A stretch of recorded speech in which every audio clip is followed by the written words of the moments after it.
So often we can look at ourselves and see the things that we don't like in ourselves. And because of that, we live out of this disposition of like, I got to fix something, I got to try to accomplish, I got to try to present myself, mask something so others don't see my inadequacies, right? And that can be even sins. So one of the great obstacles would be the things that come also with part of the fall is shame. So it could be sins that I just feel terrible about and I've never really forgiven myself. Even if I've been to confession, even if I believe and have received the sacrament and really believe God's love for me, it may not have soaked to the heart where I've actually forgiven myself to the point that I'm willing to let it go and to let the shame go that is attached with sin.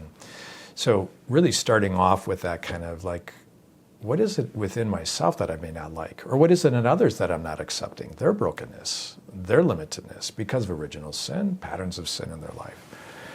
So I've seen that a lot in confession, for example, and people would be striving so hard on something. And it really gave me a whole new awareness of the difficulty to overcome brokenness. And it can come from family situations we grew up in that maybe have impacted us, and so that's the way we think. So it might need a conversion of mind, like, no, you are loved. Even if your parent was critical of you or you weren't provided what you need when you were a little kid, as would be examples. So, okay, maybe your parent wasn't able to provide that, but that doesn't mean that you aren't beautiful and special and unique to God. And to discover that for ourselves.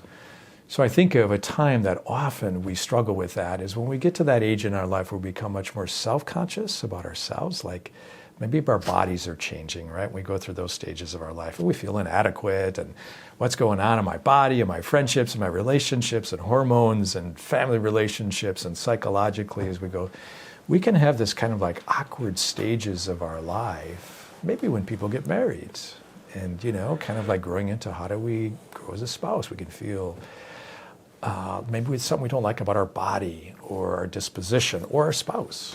So how do we learn to live in a just kind of accepting who we are, accepting a spouse, our kids for who they are, calling to something greater. But that's where I see the obstacles as often is there's some sort of self-analysis or the criticisms we believe from others or the temptations that come from the evil one. You're not good enough, you're not loved, you can't be forgiven, this sin is too great. Those are all lies when it comes up against the love and the mercy of God, which is unconditional and perfect.